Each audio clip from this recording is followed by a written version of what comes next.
So why are cells so small? Why aren't you just one giant cell? Well, there are a lot of reasons. Cells have to be small to be able to maintain their environments adequately. They need to have terrific surface to volume ratio, meaning that it needs to be adequate to exchange with the environment, but not so large that the cell actually will have difficulties getting things moved into the cell, all the way into the middle, mind you, from the outside environment. So when we look at cells, the small cells have a much greater surface area relative to the cell volume, making the cell much more efficient. And what we're really interested in then is getting this plasma membrane set up to separate the outside environment from the inside of the cell. And we talked before in macromolecules about something known as a phospholipid. And we talked about the idea that a plasma membrane is actually a phospholipid bilayer. So it's going to divide the cell from the environment, and it looks something like this in our images.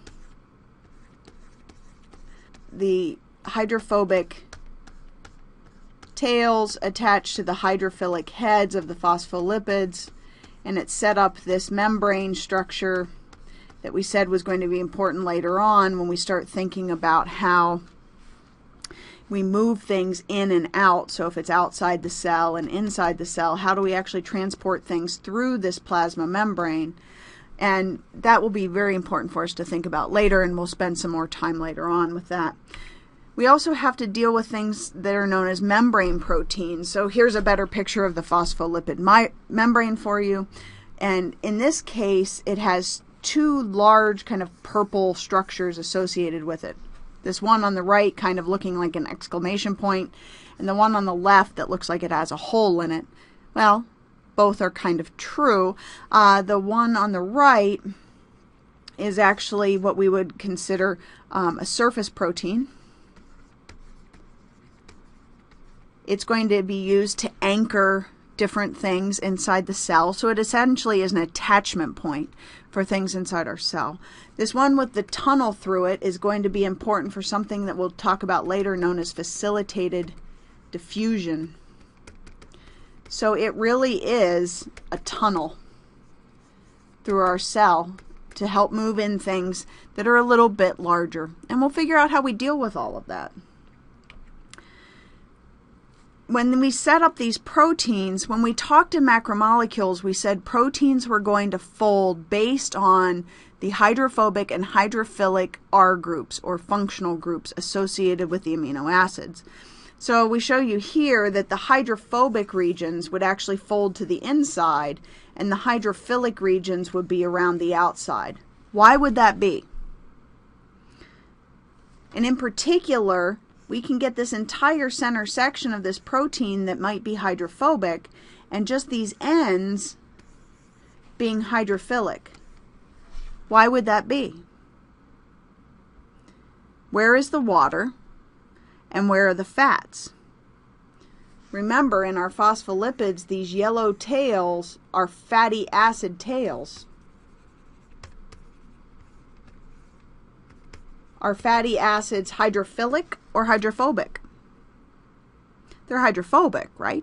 So they're going to want to interact with something else that's hydrophobic. So in this case, we'll see a lot of the design of the plasma membrane and the proteins associated with it are all based on whether or not something likes water. When we look at prokaryotic and eukaryotic cells, remember prokaryotes are your bacteria and your archaea. Eukaryotes are plants, animals, and fungus. But we differentiate them based on characteristics. So they both have a plasma membrane, they both have at least one chromosome, and they both have things known as ribosomes. Ribosomes are going to help us to build proteins later on. Eukaryotic cells have a nucleus. Prokaryotes do not. And eukaryotic cells have organelles. Prokaryotes do not. So from this standpoint, you can look at eukaryotic cells as being more complex or having more complex structures associated with them than the bacteria do. The bacteria actually have something known as a nucleoid region.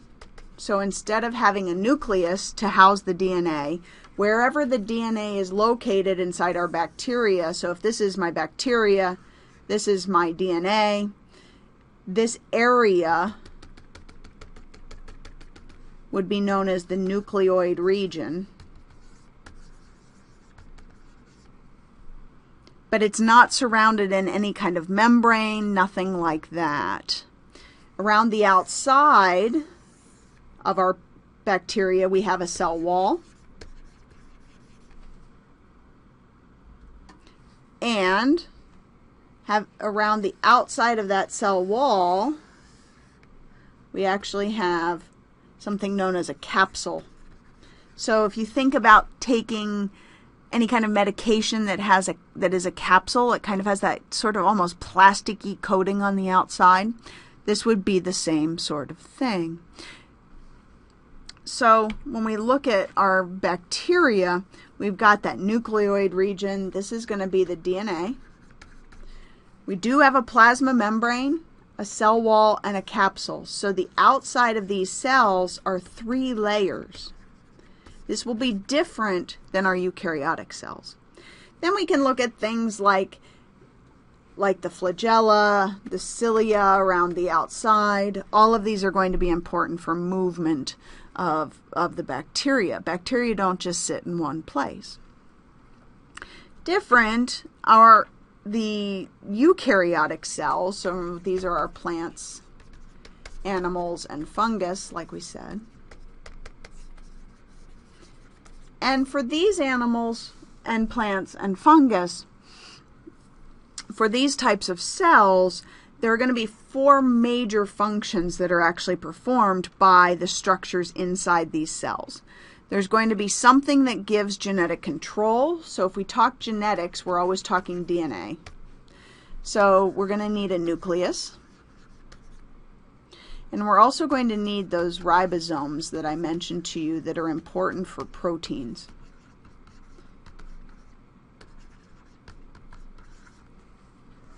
We're going to have to build things. So there's a lot involved here. We've got things known as endoplasmic reticulum. We have a Golgi apparatus. We have lysosomes. We have vacuoles. Got a lot of names associated with this. The last one will be peroxisomes. These are all involved in some sort of manufacturing and breakdown of things inside your cells. When we look at energy, we're going to be primarily focused on mitochondria. But when we get into plants, the plants are actually going to use mitochondria and chloroplasts. Chloroplasts are responsible for photosynthesis and helping the plant to convert solar energy into chemical energy. Structural support, we've got some options again. Cytoskeleton. So your skeletal system supports you. Cytoskeleton. Cyto is cell. So it's the skeletal support system of a cell. We also look at the plasma membrane for all cells. And if you're a plant, again, we'll look at a cell wall. Animal cells do not have a cell wall, but plants do.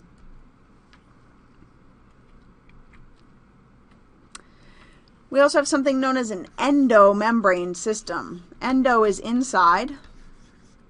So we've got some sort of membrane system being set up on the inside. And really, this is to make divisions inside your cell,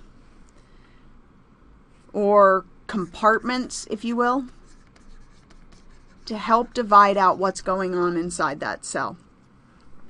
We also are going to have to do some level of metabolism. When we talk about your metabolism, we think about digestion and how you convert food into energy. The same is going to be true of your cells. We'll have to look at how your cells convert sugars and food into the cellular energy known as ATP. So there are a couple of organelles that differ between our animals and plants. Only animal cells have lysosomes and something known as centrioles. These centrioles are involved in cell division. Lysosomes are the cellular equivalent of a garbage truck. Plant cells